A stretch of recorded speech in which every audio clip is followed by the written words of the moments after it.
Assalamualaikum warahmatullahi wabarakatuh. Kemarin saya melakukan survei kecil, meminta respon dari teman-teman untuk mendeskripsikan sebuah objek, katakanlah sebuah image, sebuah gambar. Ya, ini dia gambarnya. Jadi selembar kertas yang dijepit pada penjepit kertas, lalu terdiri dari beberapa noktah di sini, warna-warni, ukuran yang berbeda. Jadi saya minta untuk mendeskripsikan ya pemaknaan mereka tentang ini. Ya, terima kasih sudah merespon survei kecil dari saya. Pesertanya itu ada mahasiswa, ibu rumah tangga, pekerja. Ya, terima kasih juga nih kepada saudara Muammar di Saint Petersburg, Rusia, yang juga ikut merespon survei saya. Jawaban yang saya terima itu beragam sebenarnya, tapi dapat saya kategorikan menjadi satu, berfokus pada jumlah noktah, ya, ukuran dan warna. Kemudian ada juga yang berfokus pada image yang dibentuk oleh noktah, misalnya angka 4, ya. Lalu ada juga dalam bentuk abstraksi dari orang yang sedang duduk begitu. Dan terakhir, kategorinya adalah teman-teman yang hanya fokus pada warna putih, warna dari kertas yang dijepit itu, tanpa memperdulikan atau tanpa bisa melihat noktah hitam dan merah sesuai dengan ukuran yang berbeda. Ya, sebelum sampai pada ulasan, kita coba lihat dulu contoh-contoh pengukuran berikut ya. Jadi kalau seorang perawat memasang sebuah sensor suhu tubuh ya di ketiak Anda, artinya dia sedang mengukur suhu tubuh Anda menggunakan termometer, betul ya.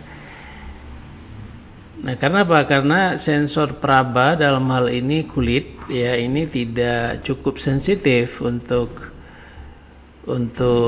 mengukur secara kuantitatif feedback yang diberikan oleh tubuh itu.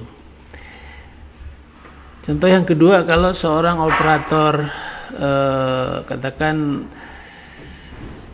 ya ruangan atau ruangan di rumah sakit atau genset misalnya, ini menghidupkan sensor noise dosimeter, itu alat ukur kebisingan.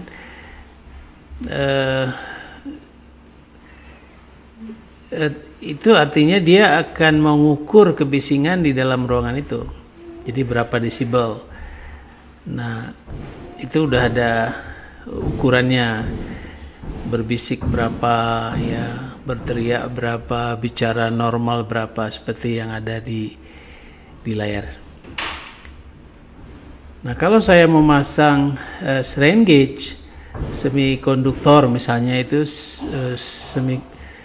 semikonduktor strain gauge itu sangat sensitif.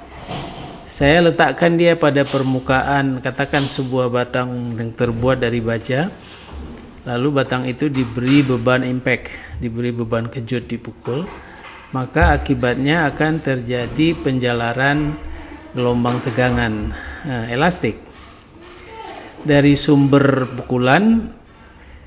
Dia akan menjalar sepanjang batang dan sampai di ujung dia akan berbalik. Nah, kalau kita pasang strain gauge katakan di tengah batang, maka penjalaran gelombang itu akan ditangkap di sana. Nah, jadi dari contoh-contoh di atas itu barangkali kita bisa melihat bahwa ada objek yang diukur ya. Apakah objek itu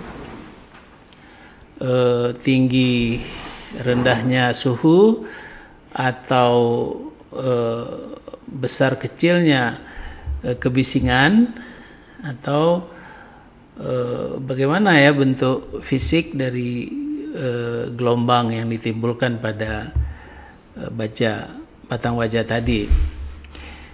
Nah, jadi ada objek yang diukur dari sebuah subjek yang diamati. Jadi subjeknya dalam hal ini kalau termometer tentu subjeknya adalah tubuh manusia. Kalau tadi kebisingan barangkali katakan ruangan. Kalau gelombang elastik berarti ada pipa atau batang baja. Itu dari sebuah subjek yang diamati menggunakan alat ukur. Jadi alat ukur itu sendiri tentu akan apalagi sudah elektronik ya, nah, maka di situ ada input, ada proses, ada output. Nah, khusus untuk survei kecil kita kali ini,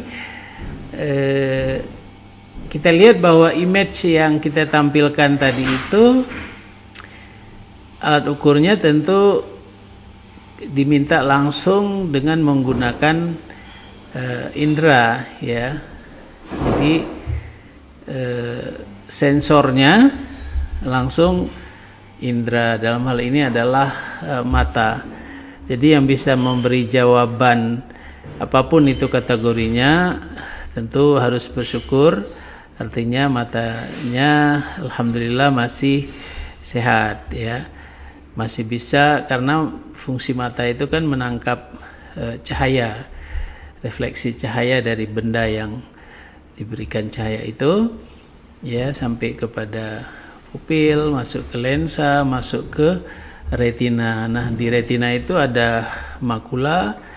Nah, dari makula itu kita lihat ada sensor optik ya, banyak sekali yang terhubung ke otak, baru otak berpikir membentuk sebuah image. Oh, itulah dia kategori yang bisa dilihat. Nah, kenapa ada perbedaan kategori tadi? Ada yang hanya melihat hanya titik-titik yang dengan ukuran berbeda, lalu mengatakan warna berbeda. Ada juga membentuk angka 4. Ada yang tidak melihat malah titik-titik itu, yang melihat adalah warna putih. Jadi ini adalah persepsi. Jadi persepsi itu ini menangkap apa yang diteruskan oleh sensor melalui sebuah proses. Nah, jadi kalau sensornya bagus, sensornya sehat, tentu ini akan bisa diterima oleh dalam hal ini adalah otak untuk selanjutnya diproses, dan bisa seorang manusia itu mengatakan wah ini dia gitu ya. Dan kemampuan kita adalah membandingkan. Jadi karena ini adalah sebuah image yang ya katakan ini tiba-tiba diberikan kepada responden, tentu dia akan secara subjektif mengatakan apa yang bisa dilihatnya ya. Nah, ini ditentukan oleh faktor internal dan eksternal. Internal bukan hanya tadi kondisi daripada indera manusia itu, tetapi juga mood dia ini juga dipengaruhi ya. Ini baru image ya. Bisa juga dengan dalam bentuk aroma ya. Aroma bisa juga dalam bentuk-bentuk lain. Nah, jadi mana yang paling benar? Jadi dalam hal ini nggak ada yang paling benar ya. Semua benar. Persoalannya adalah kalau ini terkait dengan penelitian kualitatif, katakan ini satu penelitian dengan pendekatan fenomenologi, maka yang dicari oleh seorang peneliti itu adalah makna murni ya, makna murni yang memang itu tidak cukup dengan survei ya. Ini harus dengan in-depth interview. Itu yang pernah kita ceritakan pada video sebelumnya. Tapi maksud dari video ini ya, selain saya ingin memberikan sedikit wawasan terutama kepada adik-adik mahasiswa dan katakanlah nih sahabat kampus yang saat ini sedang meneliti baik secara kualitatif maupun kuantitatif, ya, di balik itu saya ingin mengatakan bahwa kita harus, ya, ini barangkali nilai atau value dari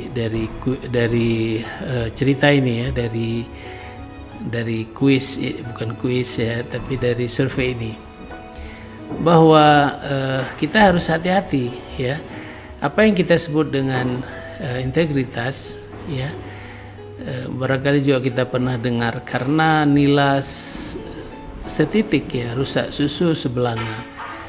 Artinya selama ini sudah banyak sekali kebaikan yang kita buat, tetapi karena ada satu kejahatan, ada satu hal yang tidak, ya katakanlah dibenci, tidak diinginkan oleh orang lain, maka tertutuplah semua yang kebaikan itu. Sama seperti dalam hadis, jangan kamu hapuskan ya nilai-nilai kebaikan yang pernah kamu buat itu hanya dengan menyebutkan ya, kalau bukan karena aku, dia nggak bisa seperti itu. Dulu dia pernah aku tolong, kalau nggak aku tolong dia barangkali sekarang gimana. Nah, kebaikan yang begitu baik itu, begitu besar itu di hadapan Allah, ini akan bisa hilang karena disebutkan, ya, sebutkan dalam arti yang kira-kira dia bangga, dia takabur gitu ya, bukan dalam rangka misalnya syiar. Jadi di sini kita memang harus hati-hati. Jadi dari kategori itu kita lihat bahwa padahal ya warna putih itu kan lebih dominan sebenarnya di kertas itu daripada warna hitam dan merah. Tetapi yang terlihat kan cuman warna putih dan merah. Sebaliknya ada juga yang tidak melihat warna hitam merah itu sama sekali, karena dia mau melihat dari sisi baiknya atau sisi warna putihnya. Jadi barangkali dia melihat tapi dia tidak mengatakannya karena itu sebuah aib. Barangkali ini adalah nilai filosofis yang kita bisa lihat dari survei ini, saudara. Nah, jadi terima kasih sudah ikut dalam survei ini. Saya sebenarnya ingin menyampaikan motivasi ini kepada para mahasiswa dan sahabat kampus. Mudah-mudahan manfaat.